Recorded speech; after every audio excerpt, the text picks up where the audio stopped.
Milton's Paradise Lost is the last great epic in the Western tradition. And we know that he had first intended to write an epic about the Arthurian legend, and Milton thought he could set his sights a little bit higher and write something with a more cosmic scope, and so he decided to write about the fall of man in the Garden of Eden. The metaphysical poets came up with what are called conceits, that is, analogies or metaphors that are unusual, that even take some work to figure out. They're creative, they're different, they're kind of mind-bending sometimes. Shakespeare has given us a play that shows justice opening up into mercy, the letter of the law being enforced so that mercy can season justice. The British Empire controls something like 75% of the landmass of the planet.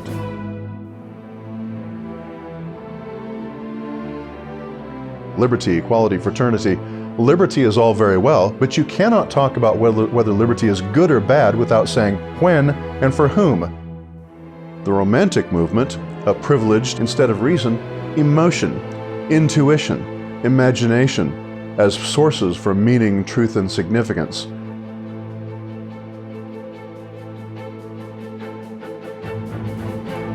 The scientific revolution was really a continuation of Plato's project of describing the physical universe with mathematics. But it wasn't until Isaac Newton invented calculus that this Pythagorean Platonic project could really take off. Indeed, Newton was the culmination of the scientific revolution, and he was also the fulfillment of Plato's Pythagorean dream. Reason became the new authority, sometimes above the church, and certainly above Aristotle. And so the scientific revolution of the 1600s sparked the Enlightenment of the 1700s, an intellectual movement that has largely shaped our culture today.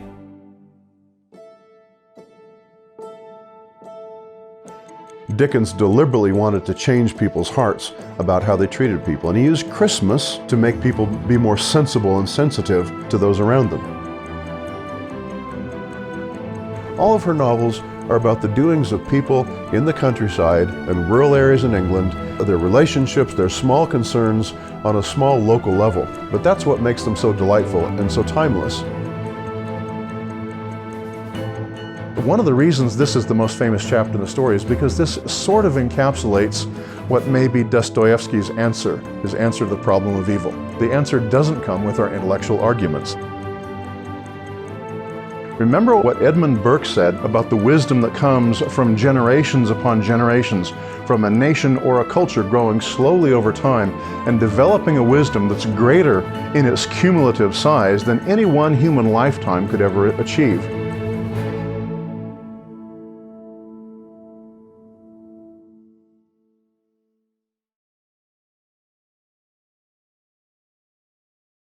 In-person conventions are canceled this year, so we are bringing the convention to your home.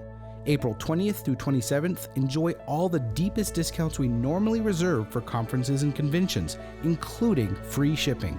During the sale, we will also feature full lectures from Old Western culture, as well as a virtual booth time, live videos where we will discuss our products and answer questions in real time. Get all the details at romanroadsmedia.com.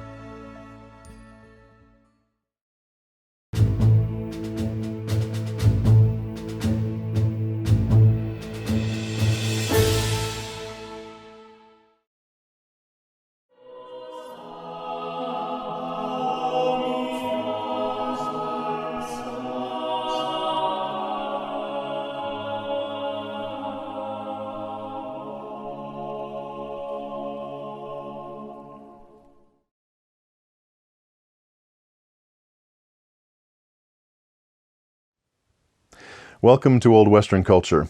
This is year 3 of our 4-year program where we survey and discuss the great books that have made up our civilization, shaped the thoughts of countless generations of people, delighted, entertained, and so forth. And so here in the 3rd year, we're continuing what we've done before. In year 1, we talked about the Greeks, Homer and Herodotus and so on.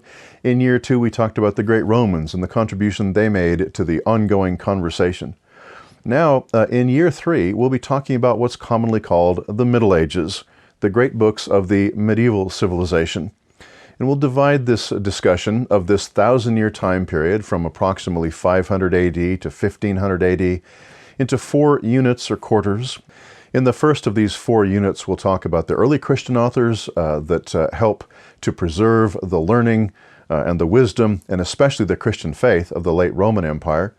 In the second unit, we'll talk about the rise of the High Middle Ages and some of the great forces that were happening then, such as the Crusades and scholasticism in the medieval universities, which we'll talk about at some length. In the third quarter, we'll talk about some of the really great men out of the High Middle Ages, Thomas Aquinas and Dante, for example. And in the fourth unit, we'll move into the Renaissance and the Reformation. So we're covering about 1,000 years, roughly, of history, from about 500 AD to about 1500 AD.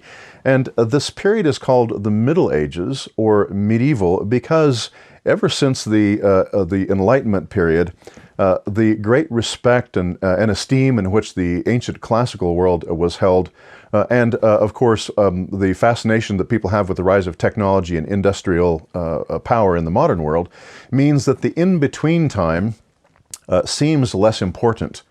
And so it's called the Middle Ages, as though it were sort of a saddle, a low point between two great civilizations. This title, the Middle Ages or the medieval period, is an inheritance of Enlightenment thinkers who didn't think much of what was happening in that 1,000-year time period called the Middle Ages. And so there's no other title than the in-between time for them. This is unfortunate because the Middle Ages, as we'll see in this entire year, is an age of tremendous creativity, of tremendous power, of tremendous philosophies, literature, art, all kinds of brilliant human efforts. And the only real reason that Enlightenment thinkers from the 17th and 18th centuries disparaged and dismissed this period is because the Middle Ages is an age dominated by Christian faith. And the Enlightenment thinkers who are beginning to privilege reason and logic and human intelligence over revelation as a source of meaning and truth and significance, look at any time period that's characterized by Christian faith as automatically a period of superstition and darkness and blindness. But for Christians who are looking at this time period trying to see it through Christian eyes, we ought to see something very, very different. We will see, as we go on, that this 1,000-year time period is an age in which all of Western Europe becomes dominated by the faith that we agree with, that we hold to. This is not to say that everyone in the Middle Ages was personally regenerate, one of the elect, ultimately saved, however we might describe this. It is to say, however, that medieval Europe was a period in history in which the Christian worldview was dominant and accepted by everyone, whether they personally adhered in a sincere way from the heart or not. Just as many of us would say that America has been, for much of its past, a Christian nation, and by that we do not mean that every American has been personally regenerate or saved or loved Christ and so forth. But we do mean that the Christian outlook on things, on politics, on government, on interpersonal relations, on art, aesthetics, economics, history, and so forth, has been dominated by the Christian world picture. And this was true in the Middle Ages, which is why many of us call it Christendom. And that, you see, is the title of this year. It's the age of Christendom, because Christ's domain, which is what the word Christendom means, Christ's domain is spreading and conquering in that it dominates, as a world picture, all of this culture. Now, it's traditional to see Western history, Western culture, from the beginning to now is divided into 3 great periods: antiquity, the Middle Ages, and the modern age. So we're talking about this middle third, this middle age that we've called Christendom, the medieval period, and so forth.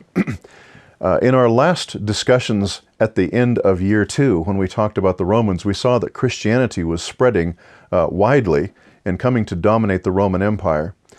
When, as you'll recall, the Roman Empire in the western half of the Mediterranean basin collapsed shortly before the year 500, around the year 500, when the Roman Empire of the West collapsed, it didn't collapse entirely. There still are civilizations. There still are what we might call nations, countries. They're kingdoms. They're smaller, they're more broken up, they're more independent. There's less of the unity and the coherence that the Romans had provided by the power of the legions, by the efficiency of Roman roads and the travel over these roads that the Romans had built, by the power of Roman laws and administrative structures. All those things had broken down. And so many of the things, as we enter the Middle Ages, in the first couple hundred years, 500, 600, 700 AD, many of the things that make for what we call culture or civilization were at a very low ebb. Education had fallen on very hard times. Art and literature had fallen on very hard times. It's all people can do to keep their culture together and intact, administratively and politically. There's a tremendous amount of shift and change on the map of medieval Europe. This is the age, as historians call it, the age of migration. Great movements of people coming out of the east, out of what modern day Russia, people called the Huns under the influence of the great Attila the Hun and other movements like them, come out of the east. They sweep into Europe. The Germanic tribes and the Celtic tribes of Central Europe begin to move down into the Roman territory to get away from the pressure of the incoming Huns. And as a result of the conflict and the collision between cultures that arises from this age of migration, we have many of the great hero stories of the Middle Ages. The story of King Arthur, the dominant mythology of the English people all through the Middle Ages and up to our own time. The story of Arthur and his Camelot and Lancelot and Galahad and the search for the Holy Grail comes from this time period. The story of King Arthur is based on a real man who lived in this age of migration and was one of the leaders in these collisions between tribes and nations and kingdoms. The Norse myths with the story of Sigurd the Volsung and all the tales that Tolkien loved so much and that produced Wagner's Ring Cycle, his great opera. The Norse myths also have their origins very much in this time period. Sigurd the Volsung and the families that he's connected with are characters from this time period, from the 400s and 500s. The story of Beowulf, the great Anglo-Saxon myth, which we'll talk about in our next unit, also comes out of this time period. So there are heroes and leaders and great men who do great deeds that come out of this age of conflict and collision and kind of the breakdown of culture and the attempt of great men to preserve culture and to protect the little localities that are left around them. So this middle time period has often been seen as a dark age, and from maybe 500 AD to about 800 AD, that 300-year time period was dark relatively, because as I said, all the things that make for culture and civilization are very much at a low ebb. But by around the year 800, we see changes. In the period between 500 and 800, there are small kingdoms, warring kingdoms at each other's throats all the time. But around 800, a man named Charlemagne comes on the scene, and he establishes by the power of his personality and the inheritance from his fathers and his forefathers before him, and his military genius, he establishes a new kind of empire. He, in his military conquests, take over many of these neighboring warring kingdoms, and he combines them, brings them into his own kingdom, the kingdom of the Franks. It's often called the Carolingian Empire, coming from his name.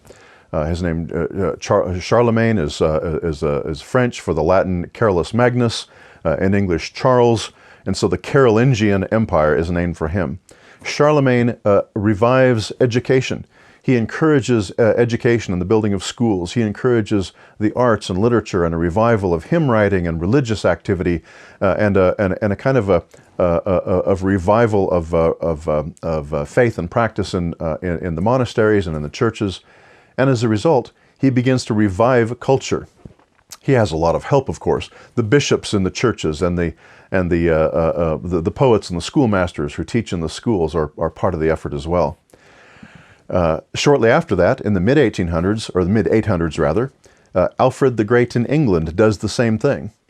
The English have been a bunch of warring pagan Anglo-Saxon kingdoms, but as they come under the influence of Christ and the gospel, King Alfred himself, who is a solid Christian, begins to do the same sort of thing for England that Charlemagne had done for the Franks. He begins to combine smaller hostile kingdoms into one peaceful kingdom, the kingdom of the Anglo-Saxon Christians. And so King Alfred the Great is really kind of the beginning of the long-running nation of the English that still, down to this day, look back to him as kind of one of their precursors. So by 800 or 900, the Dark Ages, if they were really dark at all, are pretty much over. There's still some Viking invasions, there's still some trouble going on in the 900s, but by the year 1000, halfway through our time period, halfway through the Middle Ages, by the year 1000, Even those are done, and now Europe enters into a new great and glorious period of civilization and culture that rivals anything that had happened in the Greeks and the Romans or since then. If there are Dark Ages, and people speak less and less about the Dark Ages at all, but if there was a Dark Age, it was those first 300 years or so after the collapse of the Western Roman Empire. We cannot, with any legitimacy, speak of a Dark Age after the year 1000. Although many people, in their great historical ignorance, do. You will commonly see people talking about how Columbus brought us out of the Dark Ages. But Columbus is almost 1500 AD. The entire medieval period is not a Dark Age. After 1000, we have the period of the rise of the great universities of Europe, the beginning of the University of Paris, the University of Oxford, the universities of Spain and Italy and Germany. In this same time period, after the year 1000, around 1200, we have the great Scholastic Movement. Thomas Aquinas, for example, writing one of the great books of philosophy of all time, where he synthesizes and brings together all of knowledge into this systematic, coherent, organized whole. We have the great Gothic architecture. We have the cathedrals that haven't been surpassed in their beauty since then. We have the great poetry of Dante. In other words, we have a period of art and philosophy and literature and education and poetry and philosophy that is not put in the shade by anyone. It would be ludicrous to call the period of 11, 12, 1300 a Dark Age. It is an age of great civilization. So when we get to about the year 1000, we're going to see a new kind of movement in medieval Europe. Education revives. By the year 1100, the universities are beginning. In these universities, the Scholastic Movement is beginning, and the Scholastic Movement is the name we give to an approach, a method, a way of thinking in the universities among the scholars, in which they want to do what Thomas Aquinas did best, and that is see a way of organizing all of knowledge into one systematic world picture, using the power of logic and the power of reason, but under the authority of Scripture and the revelation of God in Christ and in the Scriptures, organizing all of knowledge into one coherent whole as a way of fulfilling what people call the dominion mandate, the command given to Adam and in Adam all human beings to exercise dominion over the earth as the lords of the earth, cultivating the earth, understanding the earth, bringing to the earth what the earth needs under God's people. Now, the Scholastic Movement was an attempt to do this intellectually, naming things, understanding things, organizing them. So the Scholastic Movement was a powerful movement, and I'll talk more about that as we go on through the year. There's another thing that's very famous in the Middle Ages and also very, very important, and that's the Crusades. The Crusades begin about 1100. The first 8 Crusades are done by about 200 years later, about 1300. And although there were some minor crusades after that, the real period of the Crusades is 1100 to 1300. The Crusades, many people misunderstand. They're often spoken badly of. And of course, just as in any war in human history, there were evil things done, there were corrupt leaders, there are bad things and so on. But the Crusades were different, I think, than most people think. The Crusades are an attempt to resist something else that was happening, and that is the spread of Islam in the Middle Ages. Now for this, I want to backtrack and talk about the rise of Islam briefly, because it turns out to be a major factor in the development of European civilization. The Islamic movement, the Islamic religion, starts in the mid-600s in Arabia. Muhammad, the founder of the Islamic religion, claims to have had revelations which go to make up the sacred book of the Muslims called the Quran. He persuades a number of people to follow him. The movement grows. And the armies of Muhammad spread from Arabia west across North Africa, northwest up across Palestine and Judea and Syria and upper Mesopotamia. They spread east nearly as far as modern-day India. They spread south into Africa. Islam begins spreading everywhere from the center in Arabia. Significantly for Christian civilization, when they spread west across North Africa and up through Palestine and Syria, the Islamic conquerors who militarily conquer these regions are conquering what had been Christian territories of the old Roman Empire. is the Islamic rulers who conquer these territories govern the people and the population of these regions who are largely Christian. And at first they govern them with a not terribly oppressive hand. For a number of hundred years, the Islamic rulers are the upper crust of society in North Africa and in Syria and Mesopotamia and in Judea and so forth. But the Christian population remains, and Christianity continues to thrive. By 11 or 1200, the High Middle Ages, there are changes in the Islamic world, in the nations that follow the teachings of the Quran and they become much more oppressive to the Christian populations of North Africa, of Egypt especially, and of Syria, Palestine, Upper Mesopotamia. And then we begin seeing real oppression and so forth. Well, around 1100, there is a change among these Islamic rulers. The old Caliphate, as they call it, that had governed Palestine, is conquered by a different Islamic nation.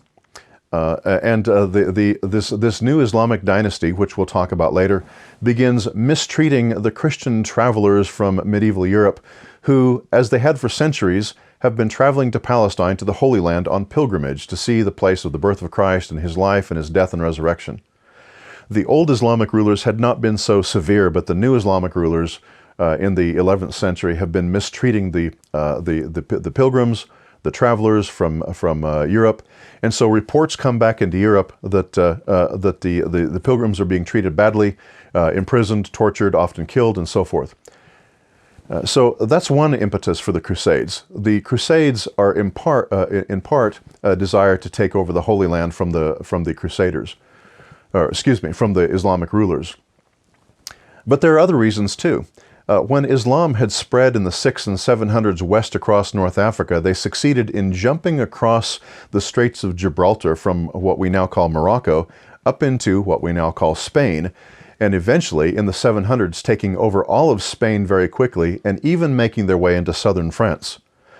Charlemagne's grandfather, Charles Martel, stops the Islamic advance in the early 700s, and so the Muslims are held to Spain.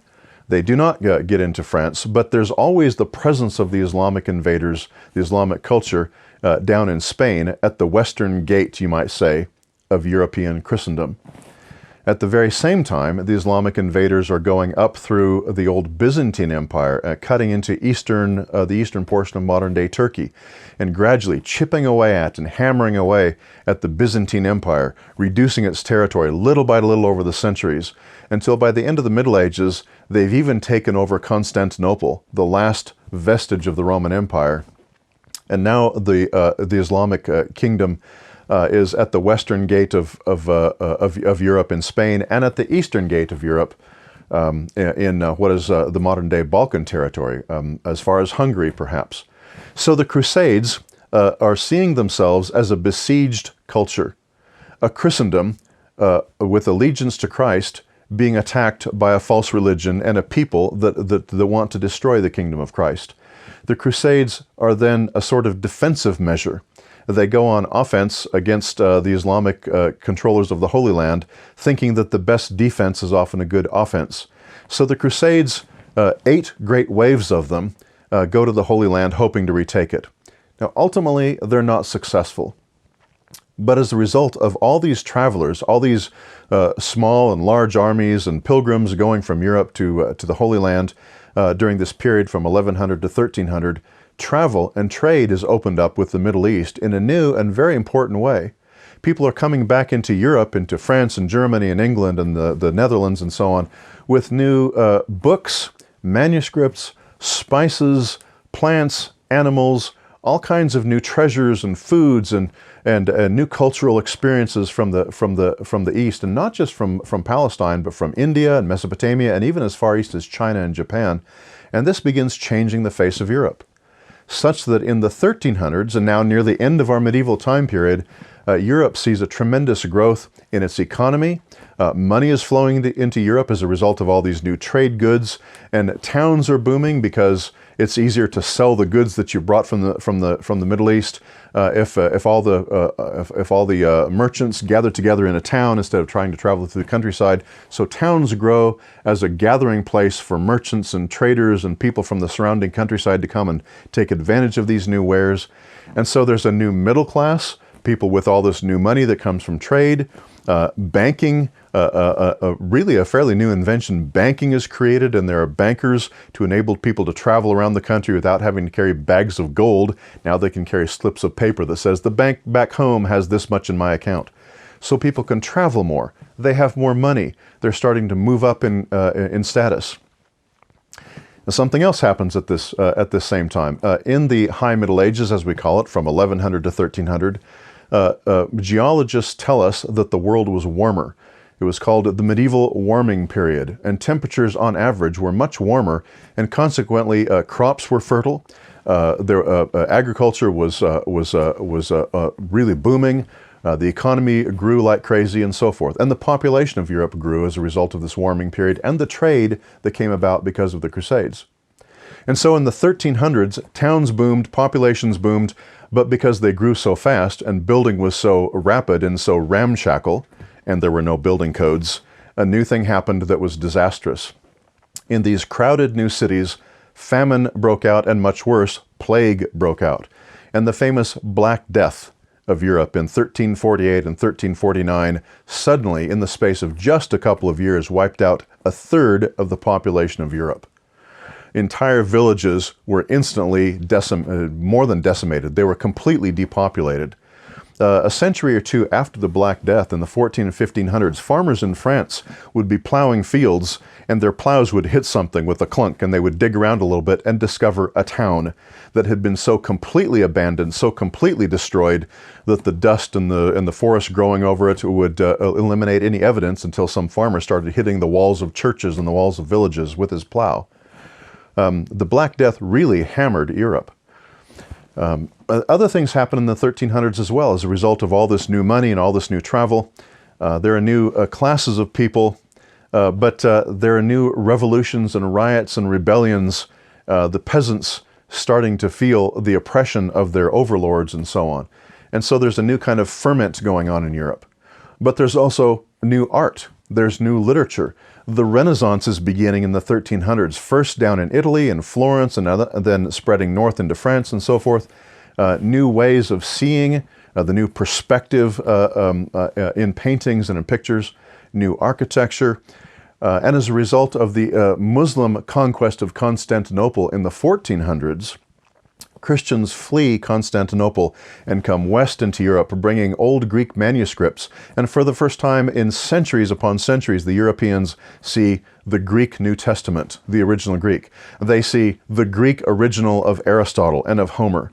And they see, rather than in Latin translations, they see the originals of Greek manuscripts coming from this old Greek territory of the Byzantine Empire. And this produces new fields of literary criticism, of biblical criticism, new interest in reading the Bible in the original, and this contributes to what will be the Reformation in the early 1500s. And so usually we date the end of the Middle Ages around 1500 because that's the age of printing, the age of exploration. Magellan and Drake and Columbus and all these guys are sailing around the world, circumnavigating the world, discovering the new continents of North and South America.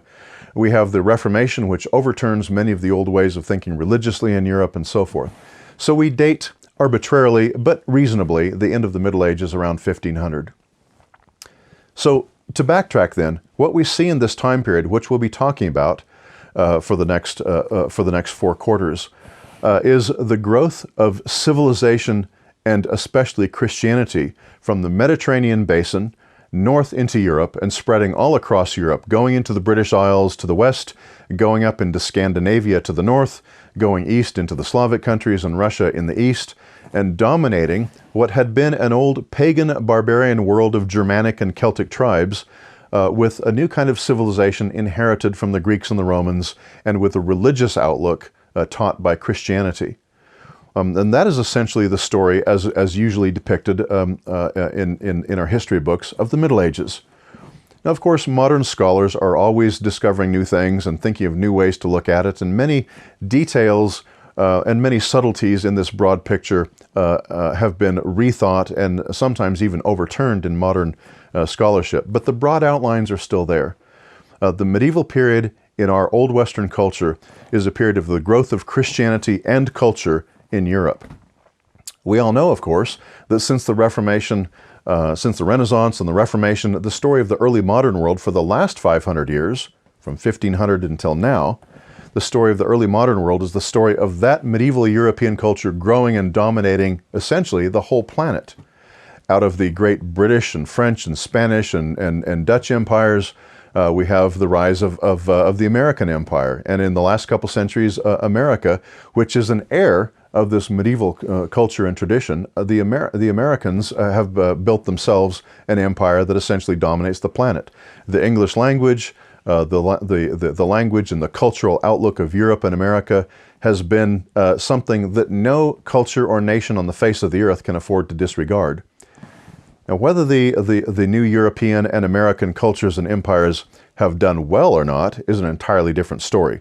But the fact is, they were there. The British Empire and later the American Empire, who are the heirs, the offspring of this medieval Christian culture, have in fact dominated the planet for good or ill, and I think there's elements of both. And so the study of the medieval time period is of immense importance. That's our ancestry. So the books we'll be reading this year will be books that characterize and represent the kind of thinking going on in the Middle Ages, that early Dark Ages, the rise to the High Middle Ages of scholasticism and the Crusades, and then the Late Middle Ages and all the ferment and the turmoil of the 13 and 1400s leading to the Reformation. We'll be reading books like The Rule of St. Benedict, who writes a short book that really dominates European thought because it lays out the plan for the monasteries, who were the sort of island preservers of culture from the old Roman world in the midst of real breakup and darkness in the early Middle Ages. We'll be reading books like the Ecclesiastical History of the English People by the monk Bede in the 700s, who tells the story of the coming of Christianity to the island of England and how Christianity begins to dominate and change and soften and redeem the pagan Anglo-Saxon culture there. We'll read the story, the very first epic of King Arthur, Geoffrey of Monmouth's History of the Kings of Britain. We'll read some of the works of Thomas Aquinas, considered the greatest thinker of the High Middle Ages. We'll read Dante's Divine Comedy, which is perhaps the high point of all medieval literature.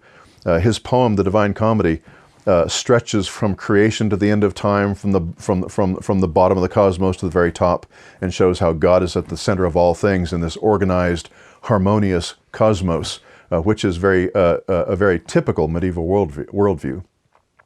And we'll finish off the year reading some of the great works of the Reformers, Calvin and Cranmer, for example.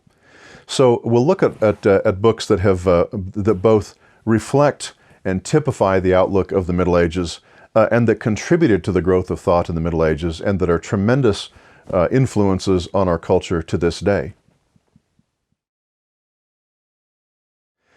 To prepare for the first reading assignment, read The Rule of St. Benedict. It's actually quite a short work. It's 73 chapters, but each chapter is just a paragraph or two long. So altogether, this reading should take you perhaps an hour at the most. Read the entire thing, and as you read, watch number one for what the overall tone of the book is as Benedict lays out the principles for life in a monastery. Is he harsh and strict? Is he soft and lenient? What things concern him about the relationship between monks? How does he treat the idea of discipline when a monk goes astray, spiritually or some other way? Look and see what his idea of the overall purpose of monastic life between the brothers in the monastery is. And then we'll talk about the background in the lecture, and we'll talk about some of the highlights in the book and so forth. You'll find the electronic edition on your materials page, but if you'd like a hard copy edition of The Rule of St. Benedict to read, there's a good edition available on Amazon and I'm sure other places on the internet. It's this little paperback copy here. It's a good translation. Got a nice little introduction at the beginning. It's published by the Liturgical Press, Collegeville, Minnesota. The editor is Timothy Fry. It's fairly common, fairly popular, easily available, and I do recommend this one.